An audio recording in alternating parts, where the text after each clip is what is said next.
has been lying about deaths and injuries to our soldiers all along. KULINSKI points out something that I pointed out a couple weeks ago when we had to abandon every single base that's been hit in the area, from Kuwait to the UAE, Dubai being destroyed, other places in Lebanon, bases in Syria, all over the area. Saudi Arabia have been attacked. Our soldiers are actually living in hotels. Russia, who Trump loves Putin, is actually giving intel to the Iranians on where our soldiers are staying and which hotels they're staying at. They actually released information telling us they know which hotels our soldiers are staying at and that they're willing to target those hotels. We have gotten into a war that a country has prepared over 25 years for. A lot of their missiles that are not drone related actually come up from silos in this mountain tunnel system that they built, that we have no idea where they pop up and they pop down. And then if we do destroy one elevator launching pad, they have many more, and all these missiles are far underground where even our strongest bombs cannot reach, especially without the intel about exactly where they are. And I will point out in my next video, not only did 30 top military officials refuse to follow orders about putting our boots on the ground, which is going to be inevitable now. We cannot destroy the regime just with air bombs if you want to remove the regime. And even though there was no nuclear program, prove that there's no nuclear program, even though we obliterated it last year in the 12-day war.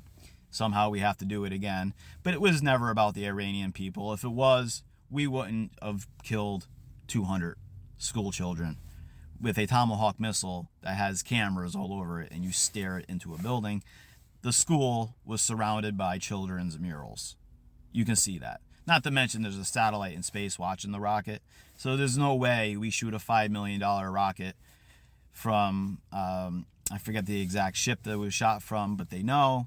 And they know that by our own definition of terrorism, we created a terrorist act that day, the first day of the war. Not only to mention that day cost us $5.2 million. To get that into perspective, that could have been free breakfast and lunch for our children for the next 8 years at school, with money left over, or universal basic income. Don't say it's socialist because Alaska does it. Universal basic income, maybe $500 for every head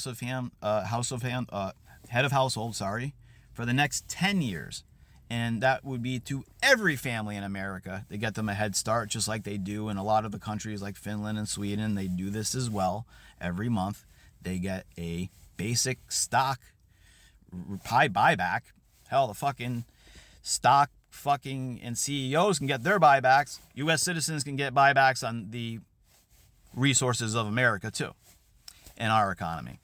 But all the things I'll say in the next video that go into addition to 30 top military generals refusing what they call illegal orders. Follow for more. Good morning. And happy Easter, at least to us, because Jesus didn't teach this. He didn't die on the cross for this. And Iran's in a better situation today than they were before we attacked them.